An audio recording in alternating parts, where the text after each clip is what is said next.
Peace, family. Um, About to go into work shortly. Well, actually, in a few minutes, but um, so I don't want to take up a whole lot of your time. I just had this something I had on my mind. First off, I want to apologize about the sound quality on my videos. Um, Initially, I thought that maybe having these what do they call AirPods.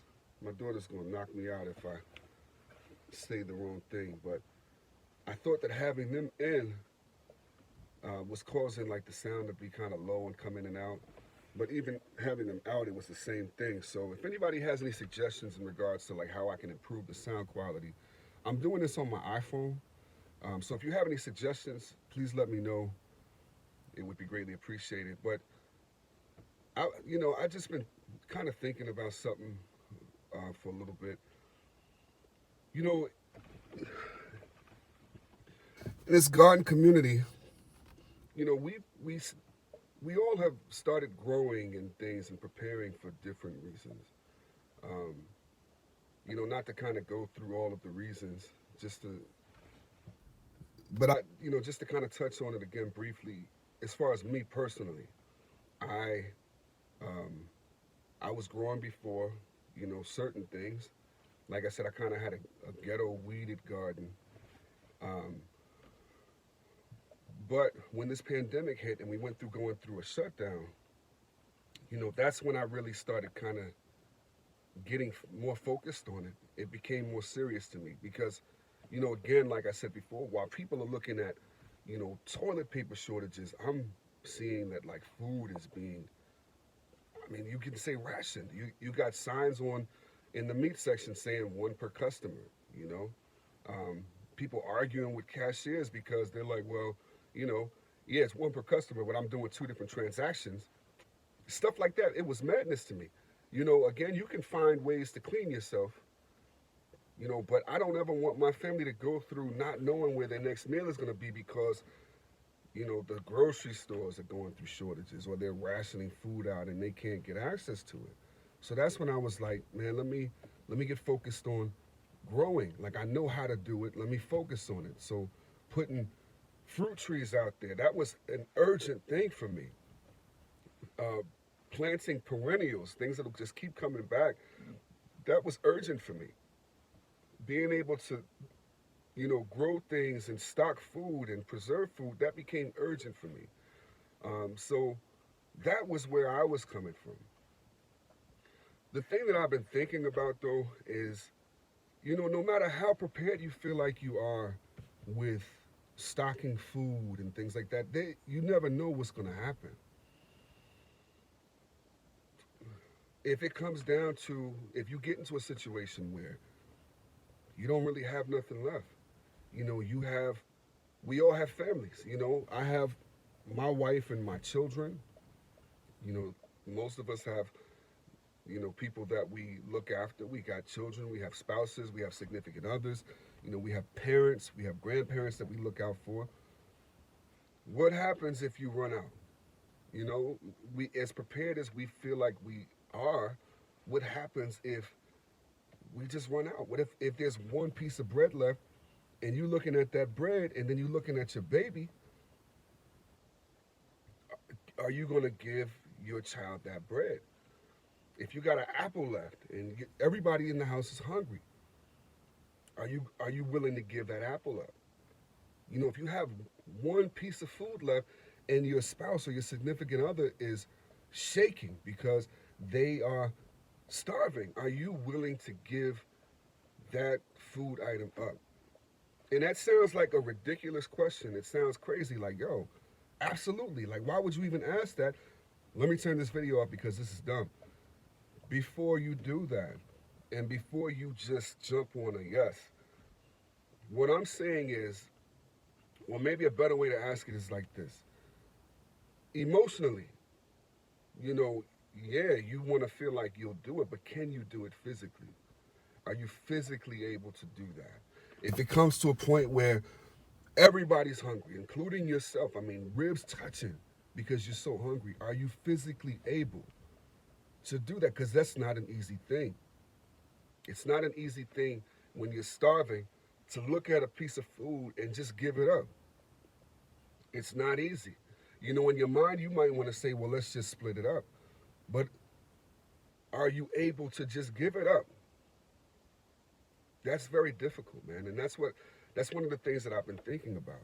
You know, we can be as, you can have a house full of just canned goods and dry goods and, you know, things that you smoked and salted and things to preserve. But what if something happens where, you know, what if you have a house fire, God forbid? Or what if, you know, you get stuck somewhere, you and your family get stuck somewhere away from your home and you can't access what's in your house, God forbid? Or what if, you know, somebody comes in and takes your stuff? You may say, hey, I got an arsenal, but what if they have a little bit more than what you have?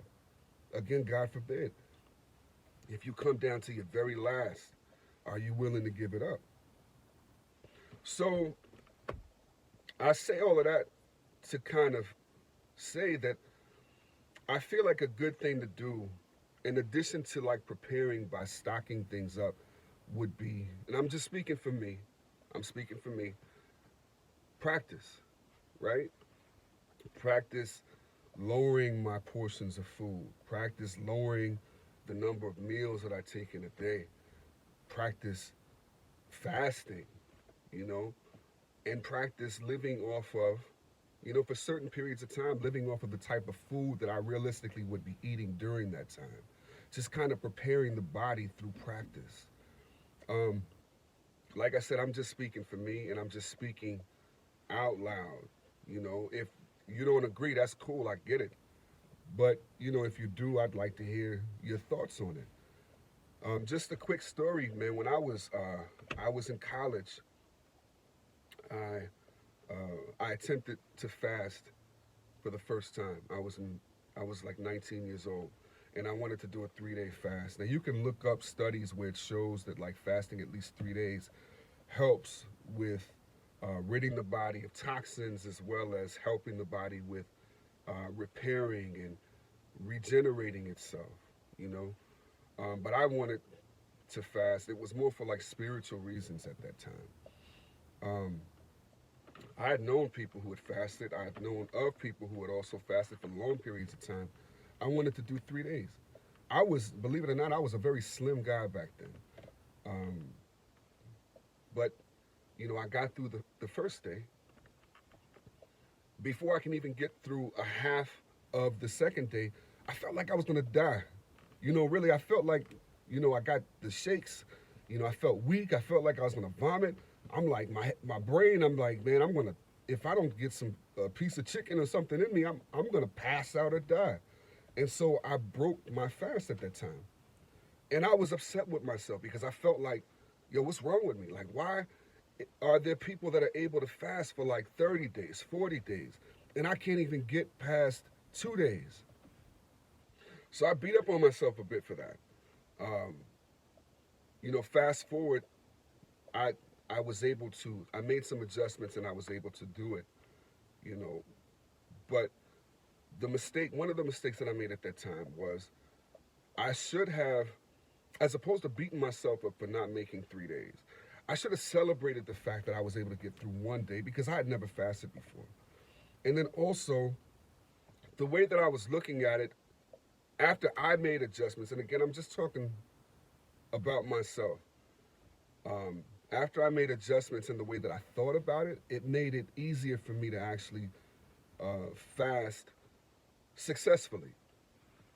Now, let me say, I'm not a doctor, I'm not a medical professional. If you do decide to do something like fasting or lowering your portions of food, consult with your doctor first, especially if you have medical issues. But fast forward, I was able to not only accomplish like 3-day fast, but I was also able to fast. I fasted for like 8 days. I've done 5-day fasts. I've done, you know, water fast for 8 days. I've done dry fast, I think like between 3 and 5 days. Dry fast means no food, no water, between 3 and 5 days. Um, and longer, like if I do water as well as like coffee with a little sugar and cream, I've been able to go for long periods of time. The difference between then and when I was in school was the way that I thought about it, you know, after kind of researching and things like that. What I realized was that when you fast, And again, I'm not pushing this. I'm just telling you what I went through in my journey, and I'm going to tell you what my plan is as well. But when you fast, you go through withdrawal. It's like when you have a drug addiction and you come off of the drugs, you go through withdrawal. Same withdrawal symptoms that you go through when you fast for long periods of time. It's like the same kind of symptoms that you go through when you are coming off of drugs. You get weak, you start getting sick, you feel lightheaded, you get headaches, you feel nauseous, you may even vomit. You also, when you fast from food after a certain point, you go through an emotional situation as well, where you may have old memories that come up that you forgot about, or things that you try not to think about, and you find yourself getting hyper emotional. Same type of symptoms, right? So what I did, knowing that, from then on, when I got to the point where I felt like, man, I'm gonna die if I don't go get me some Krispy Kreme donuts, I just looked at it like, you're going through withdrawal. This is perfectly normal. You get past this pain and it gets easier, which it did. You push past different points in your fast where it's very painful, it's very uncomfortable. You feel like you're going to pass out. You push past that, or I pushed past that, and then it got a bit easier.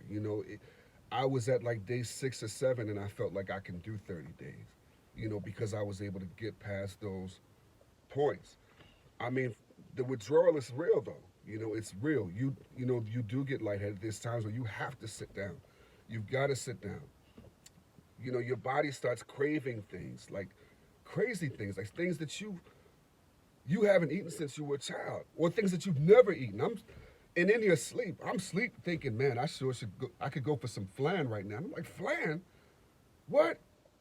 Where did that come from? I don't eat no doggone flan.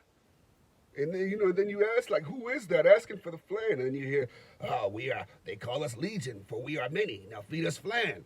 It's like they're like little demons. But what that is the parasites. You have parasites that are in you that crave sugar, and they crave these chemicalized processed foods. That's what they live off of, and they're able to reproduce at a frantic rate. So they get crazy when they start dying off, because fasting also kills off the parasites. When they start dying off in an effort to live, because everything wants to survive, these bad bacteria and these parasites, they start causing you to crave foods, crazy foods that will keep them alive. So you do start craving crazy things.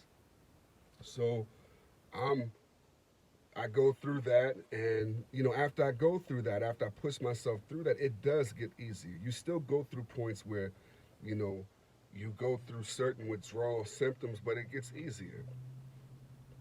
Again, I'm saying this not because I'm advocating fasting for everybody, and I'm not advocating anything religious. I'm just saying that for me, I feel like a good strategy for me to get prepared for that possible situation would be for me to lower my food intake.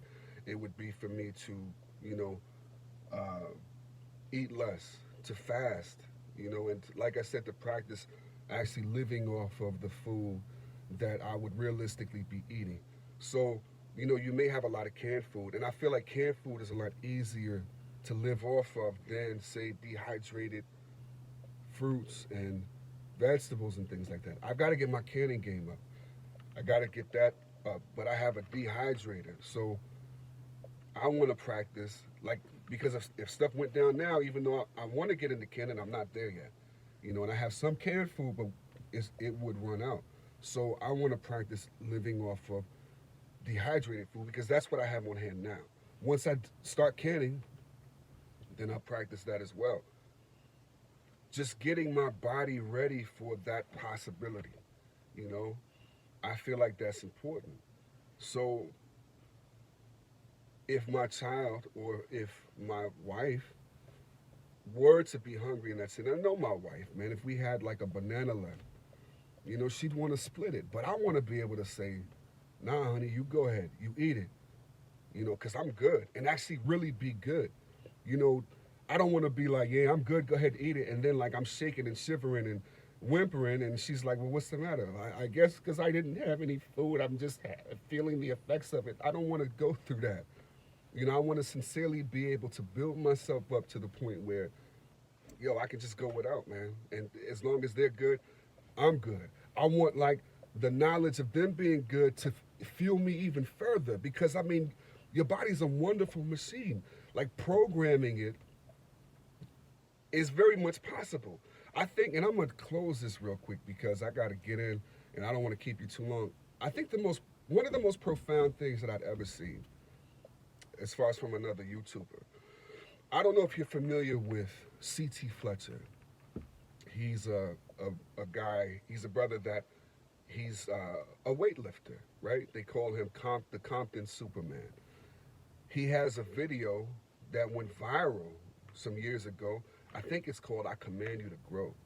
C.T. Fletcher was doing preacher curls. And he's talking to his bicep and he's telling it, I command you to grow. Grow. I command you to grow. He said, you're my bicep. You do what I tell you to do. I command you to grow. He's doing reps of these preacher curls with a huge amount of weight on it, and he's just going, and he's going, and he's going, and he's laughing, and he's talking to his muscle, and you can see his muscle, it's almost like it's responding to him commanding it. And he said later, when he talked about that when he works out, that he sees himself inside of the muscle that he's working on. And he talks to his muscle, he talks to his body, and it responds. That, to me, was profound. I mean, I've gone through that. Believe it or not, I used to be in pretty good shape, up until a few years ago, which I'm not going to get into all of that. But, there were times where I would do cardio. I'd be on a treadmill or something like that. And I got started off, my landmark was 1 mile, right? This is when I started doing cardio. So I was able to do that. Then I got up to 2 miles. I programmed, what I realized later was that I programmed my body to get to 2 miles. So what would happen was every single time I would do 2 miles on the treadmill, when I got to the end, towards the end, like the last half mile, I would feel like my body was going to shut down. Like, let me make it to this 2 miles. I did 2 miles the day before yesterday or yesterday. I know I can do it today. Let me just get the 2 miles. And then when I hit 2 miles, it was like automatically shut off. You know what I'm saying? Like I didn't have nothing else in me as far as cardio is concerned. So one day I decided, let me push myself. Let me push myself and see what I can actually accomplish.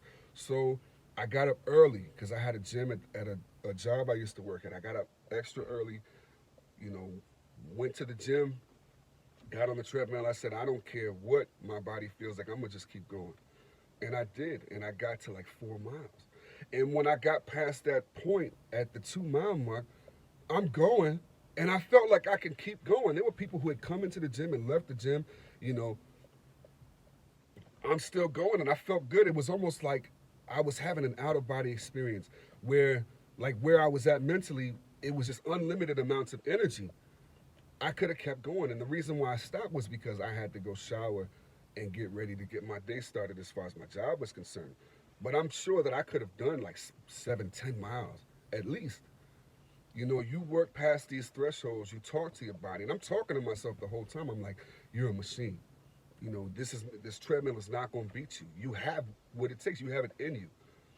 There's nobody like you. I just kept going. So your body is programmable, is what I'm saying. And for me, I'm not telling you what to do. For me, I'm going to start limiting my food intake. I'm going to start changing up things, and I'm going to start fasting just to condition my body for that possibility. Because I don't want to look into my loved one's face and be like, man, I really want to give this to you, but I can't. I got to have at least half of it. I don't want to be in that situation. So anyway, if you have any thoughts on what I just said, or if you've thought about that and you're preparing yourself a certain way, just comment below, and I will talk to you all soon. Peace.